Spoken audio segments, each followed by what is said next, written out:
People, today we have in the workshop today is a Range Rover with the famous 2-litre Ingenium engine.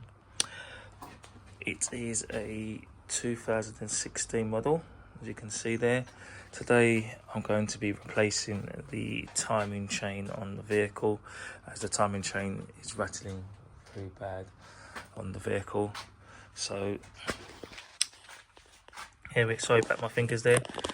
First of all, what we're going to do is we're going to take the battery tray off, undo these clips here, take the battery tray off, or battery tray cover should I say. Take the battery tray cover off, remove this, and then we're going to disconnect the leads on the battery, remove the airbox from its section. You have a 10mm nut which is here, or bolt which is here, we're going to remove as well.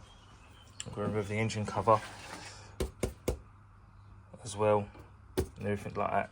So I'll get this bit done, and then what I'll do is I'll show you the next stage where we're at once I've took these components off. Now you can see, since I've removed the engine cover, the battery tray, you've got a lot more room now to see what's going on with the vehicle. All that side of things has now been removed. Now the next stage is we're going to remove excuse me people, sorry about that. We're going to be removing this EGR pipe, EGR valve out the way. We'll remove this air pipe out the way. We've got the throttle body down here, the intercooler, a few plugs, water pipe connections around here, and stuff like that need to be removed. So this is the next stage that we're going to be doing to gain access to the upper timing cover and remove the brackets around the engine. So once I remove them bits, I shall show you next what's going to be happening afterwards. Right, as you can see, I've got the top timing cover off. Everything is stripped from the top. On the vehicle now, you can see that I've got access to the top timing cover. As you can see, look how black and oily it is. The customer hasn't had regular oil changes. It's imperative that you must go have regular oil and oil filter changes with these vehicles, otherwise you get timing chain failure, bottom end failure. As you can see here, look at the top timing cover, covered in absolute thick, like tar, we're gonna call it tar. It's terrible, absolutely terrible. Now, next stage is, what we're gonna do is, I'm gonna disconnect this plug down here off from the gearbox. This gearbox must have been off in the past as well, because normally there's like a rubber foam across the top of the gearbox. So I think the gearbox has been off definitely in the past. So I'm going to disconnect this connector here, move the wiring out the way, remove this pipe in here. We've got a couple of, I think they're 8mm there, hold the intercooler on. You've got one this side, one the other side, and two at the bottom. And then we can push the intercooler forward. The wheels have to be taken off as well, subframes, quite a few little bits left to do.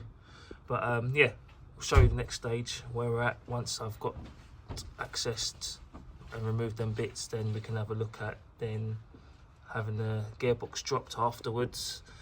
And then once that's done, I'll be able to show you the full timing chain and show you the slackness of where and how the timing chain was knocking.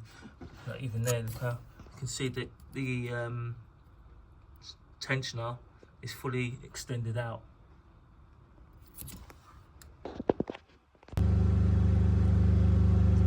As you can see, the timing cover is now off on the vehicle. If we're going close, you can see the vehicle hasn't had an oil change in quite some time.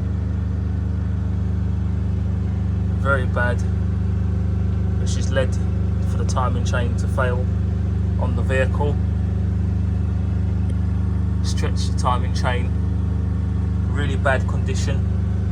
I'll show you the engine or timing cover on the vehicle, and you'll see that it's basically congealed with lots of sludge where the oil just hasn't been changed for quite some time.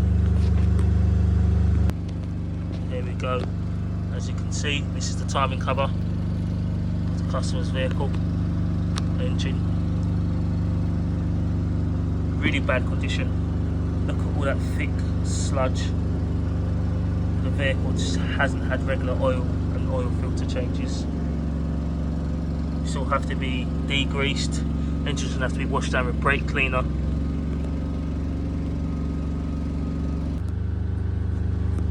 As you can see, if I move the timing chain from here and put the pick underneath it, can you see all the slack in the timing chain? The timing chain has tremendous stretch. When the vehicle came in, it was rattling its arse off, all down to the timing chain being completely stretched. Irregular oil and oil filter changes, as previously mentioned. As you can see here, look how much movement is on the chain. So now I'm going to strip the timing chain off the vehicle. There we go, people. So I've now got the new timing chain kit exposed. As you can see, you've got your intermediate gear here, you've got your front main seal, you've got your rear main seal, you've got your guides here, you've got your chains, tensioners, everything here, your fade gear, got everything here. So this will be installed next on the vehicle. So I'm going to go ahead and get these installed, and once these are installed I'll show you. As you can see, I have now installed the timing chain on the vehicle. You've got new guides, intermediate gear, everything like that. As you can see, if I get in close, you can see that the links on the chain are coloured and there's markings on the guide, and you match up the links of the chain to the markings on the guides and the gears. The only one that doesn't have markings is where this crankshaft is, which you have a special locking tool to lock the crankshaft into position. Other than that, you can see the condition of the engine's in a lot better condition now since I've cleaned it and washed it down with brake cleaner. There's still some residue of black dirt engine oil, but couldn't unfortunately get everything out, but the engine is now definitely in a better state. Alright, so the next stage is moving forward from here. Now the timing chain has been installed, we're going to now get the timing cover back on.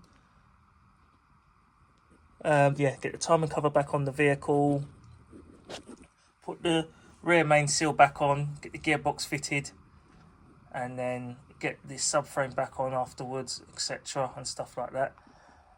So I'm going to crack on with these guys, and then once I've done that, I shall show you the next stage. There we go, peeps. There we go. The vehicle's all back together, and as you can see, the engine is running lovely. No knocking, no banging, nothing at all coming from the engine. Engine sounds lovely and smooth, just as it should. So yeah, really happy with the result that I've got out of the vehicle. Another happy customer, able to, save their engine from disaster. As you know, these Ingenium engines are, notorious for timing chain failure, DPF failure, EGR valve failure. A lot of these problems can be, stopped with just preventable maintenance, regular oil and oil filter changes.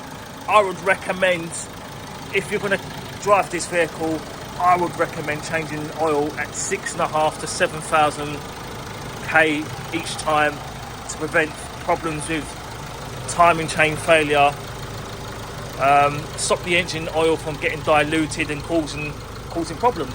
But other than that, they ain't too bad. But you know, the famous Ingenium engine, as I said previously, DPF, EGR faults, they're known for it. Other than that, another job successfully completed for the customer, ready to hand back, so over the moon. And everybody, please remember to share, subscribe and like, and look, hopefully more content to be added to my channel, and look forward to the next one. Thank you.